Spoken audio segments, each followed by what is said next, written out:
Hello viewers, నేను Rohan. Welcome to social post. ఈరోజు మనతో పాటు హైకోర్టు అడ్వకేట్ రవీంద్రనాథ్ గారు ఉన్నారు. సార్తో మాట్లాడదాం. నమస్తే సార్. నమస్తే అండి రోహన్ గారు. ఇప్పుడు లివింగ్లో ఉన్నటువంటి అమ్మాయి ఈ 498 కేసు ఫైల్ చేసుకోవచ్చా? రోహన్ గారు, ఇటీవల కాలంలో బేసిక్గా ఈ లివ్ ఇన్ రిలేషన్షిప్ అనేది బాగా పెరిగింది.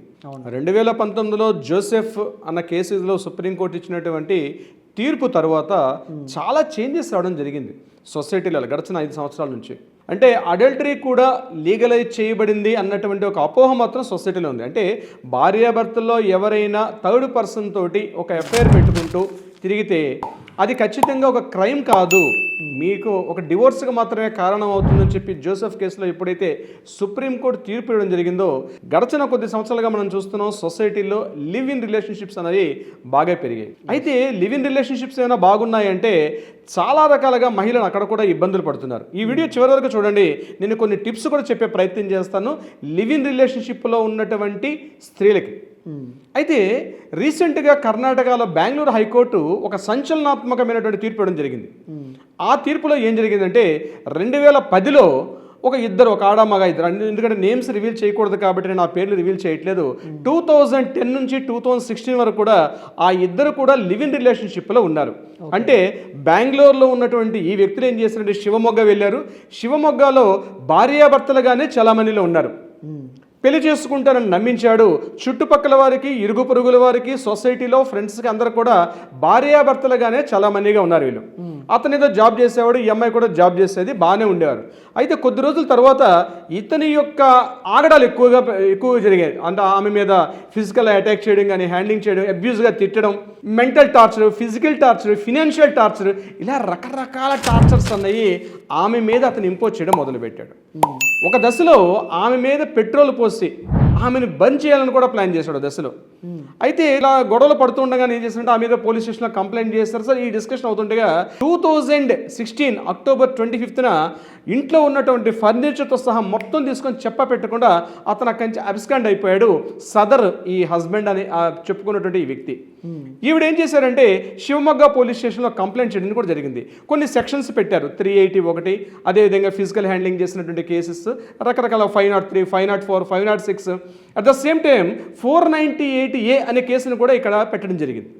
అక్కడ పోలీసులు 498 వేశారు.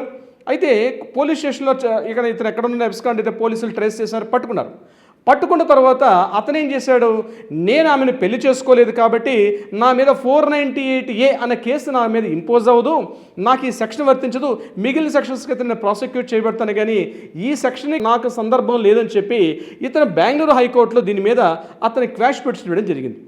బెంగళూరు హైకోర్టులో బివి నాగరత్న గారు దీని మీద జడ్జిమెంట్ చెప్తూ ఒక సంచలనాత్మకమైన తీర్పు ఇవ్వడం జరిగింది. ఈ జడ్జిమెంట్ ఏదైతే ఉందో ఎంటైర్ ఈరోజు లివ్ ఇన్ రిలేషన్షిప్లో ఉన్నటువంటి ప్రతి ఒక్క మహిళ కూడా ఈ వీడియో తెలుసుకోవాల్సిన విషయం. ఆవిడ ఏం చేశారంటే, మీరు సొసైటీలో భార్యాభర్తలుగా చలామణి అవుతున్నారు, మీ ఫ్రెండ్స్కి సర్క్యులేషన్స్ అందరికి కూడా మీరు చెప్పుకునేటప్పుడు మ్యారేజ్ చేసుకోకపోయినా మీ రిచువల్స్ ప్రకారం, మీ కస్టమ్స్ ప్రకారం, మీ ట్రెడిషన్స్ ప్రకారం మీరు పెళ్లి చేసుకోకపోయినా మీరు భార్యాభర్తలుగానే ఎవిడెన్సెస్ ఉన్నాయి.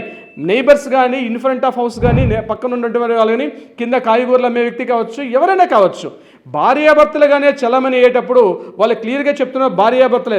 సో ఈ ఎవిడెన్స్ కూడా యాక్సెప్టబుల్ అవుతుంది కోర్టులో కూడా.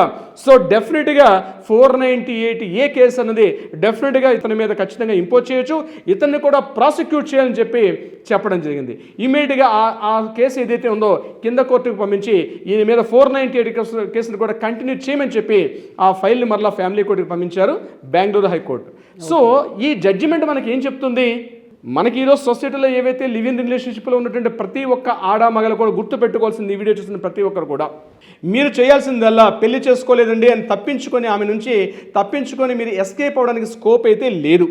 ఈ సెక్షన్, ఈ సైటేషన్ మనకి ఏం చెప్తుందంటే, మీరు భార్యాభర్తలుగా సొసైటీలో చలామణి అవుతున్నారంటే డెఫినెట్గా మీ మీద 498 కేసు పెట్టాల్సిందే. అందులో ఉన్నటువంటి ఎవిడెన్సెస్, అతను ఆమె ఏం చేశాడో ఆమెను కాలిపోయినటువంటి బర్న్స్ ఉన్నాయి, అవన్నీ కనిపిస్తున్నాయి. ఎట్ ద సేమ్ టైం 498 దేనికి ఎందుకు వస్తుంది, DP యాక్ట్ కిందకు వస్తుంది, డౌరీ ప్రొహిబిషన్ యాక్ట్. అంటే ఫినాన్షియల్గా ఆమెను టార్చర్ పెట్టినటువంటి ఆడపిల్ల ఇంటికి వచ్చిన తర్వాత పెళ్లి చేసుకోలేదని సాకు చెప్పి తప్పించుకోవడానికి హస్బెండ్కి అవకాశం లేకుండా అన్ని విధాలుగా టైట్ చేసినటువంటి సెక్షన్ 498A అన్నటువంటి ఇంపోజ్. సో ఈ రోజున్న ప్రతి ఒక్కరు కూడా నేను స్త్రీలకు చెప్తున్నాను, మీరు ఎవిడెన్సెస్తో ఉండండి. మీరు లివ్ ఇన్ రిలేషన్షిప్లో ఉన్నటువంటి ప్రతి వ్యక్తిని బ్లైండ్గా నమ్మొద్దు. ఆపోజిట్ పర్సన్ ఎప్పుడు ఎలా తిరుగుతాడో తెలియదు. అన్నీ బాగా ఉండేటప్పుడు అన్నీ బాగానే ఉంటాయి, కానీ ఫినాన్షియల్ విషయంలో కావచ్చు, లేకపోతే హెల్త్ విషయంలో కావచ్చు, ఇతరత్ర ఏదైనా విషయాల్లో అతను మిమ్మల్ని నెగిటివ్ రేంజ్లో కానీ అతను మిమ్మల్ని తప్పించుకొని నీకు నాకు ఏం సంబంధం లేని చెప్పి ఎస్కేప్ అయ్యే సందర్భంలో మీరు ఎవిడెన్సెస్ని గ్యాదర్ పెట్టుకోవాలి. ఏంటి సార్ ఎలాంటి ఎవిడెన్స్ ఉండాలి? మీరు ప్రతి చోట ఎక్కడైతే మీ హస్బెండ్ వైఫ్గా చెప్పుకుంటున్నారో వాళ్ళు పెట్టుకోండి. ఒక రికార్డ్ ఎవిడెన్స్ పెట్టుకోండి. వాట్సాప్ చాట్ లిస్ట్ పెట్టుకోండి. అతను మాట్లాడించట్లు నువ్వు నా భార్యవి, నువ్వు నా వైఫ్ అని చెప్పినటువంటి చాట్ లిస్ట్ దగ్గర పెట్టుకోండి. మీరు ఎక్కడెక్కడైతే తిరుగుతున్నారో ఆ ప్రదేశం, ఫర్ ఎగ్జాంపుల్ ఇంట్లో కానీ ఆఫీస్లో ఉంటే మీరు ఆ మొబైల్ కెమెరా యాక్సెసిబిలిటీ ఉంటే అది తీసుకోండి. ఎవిడెన్సెస్, అది ఎలక్ట్రానిక్ డివైసెస్ అయినా, ఫిజికల్ ఎవిడెన్సెస్ అయినా, మౌత్ పబ్లిసిటీ ఉన్నటువంటి పర్సన్స్ అని, మీ నైబర్స్ అని ఎవరైనా, వీళ్ళందరూ కూడా అతను మిమ్మల్ని మోసం చేసిన తర్వాత అయ్యో నేను మోసపోయానే అని చెప్పి మీరు నెగిటివ్ యాటిట్యూడ్లోకి వెళ్లకుండా చట్టాలు మీ వైపే ఉన్నాయి. డెఫినెట్గా ఆడపిల్లకి రక్షణగా ఉన్న చట్టాల్లో 498 కేసులు ఇచ్చిన ఈరోజు వచ్చినట్టు ఈ సైటేషన్ ఏదైతే ఉందో బెంగళూరు హైకోర్టులో వచ్చినటువంటి ఈ జడ్జిమెంట్ ఎంటర్ ఈరోజు కోర్టులో ఏవైతే ఉన్నాయో వీళ్ళందరినీ కూడా ఈ కేసు తీసుకోవచ్చు. రోహన్ గారు. ఓకే రవీంద్రనాథ్ గారు, అయితే ఇలాంటి కేసెస్ ప్రజెంట్ ఉన్నటువంటి సిచ్యువేషన్స్లో చాలా చూస్తున్నాం. మరి వాళ్ళు ఎవరైనా మిమ్మల్ని కన్సల్ట్ అవ్వాలంటే ఎలా అవ్వాలి? ఇలాంటి కేసుల్లో ఇబ్బంది పడే వాళ్ళకి రవీంద్రనాథ్ అడ్వకేట్ మీకు ఎప్పుడు సపోర్ట్గా ఉంటాడు. కింద స్క్రోల్ అవుతున్న నెంబర్ని కాంటాక్ట్ చేయండి. తప్పనిసరిగా మీకు ఏదైనా లీగల్ సలహా సంప్రదింపులు కావాలంటే కింద స్క్రోల్ అవుతున్న నెంబర్ని కాంటాక్ట్ చేయండి. అంతేకాకుండా కోర్టుల్లో ఏదైనా వివాదాలు ఉండి వాటికి పరిష్కారం అయ్యే దిశగా కావాలంటే కూడా తప్పనిసరిగా మన లీగల్ టీం ఎప్పుడు అందుబాటులో ఉంటారు. మీకు కావాల్సినటువంటి కంప్లీట్ లీగల్ ప్రొటెక్షన్ కూడా ఉండే అవకాశం ఉంటుంది. ఎటువంటి సమస్య ఉన్నా కింద స్క్రోల్ అవుతున్న నెంబర్ని మాత్రం కాంటాక్ట్ చేయడం మర్చిపోవద్దు. రోహన్ గారు. రైట్, థ్యాంక్ యూ అండి. Thank you so much. Thank you so much Rohan గారు.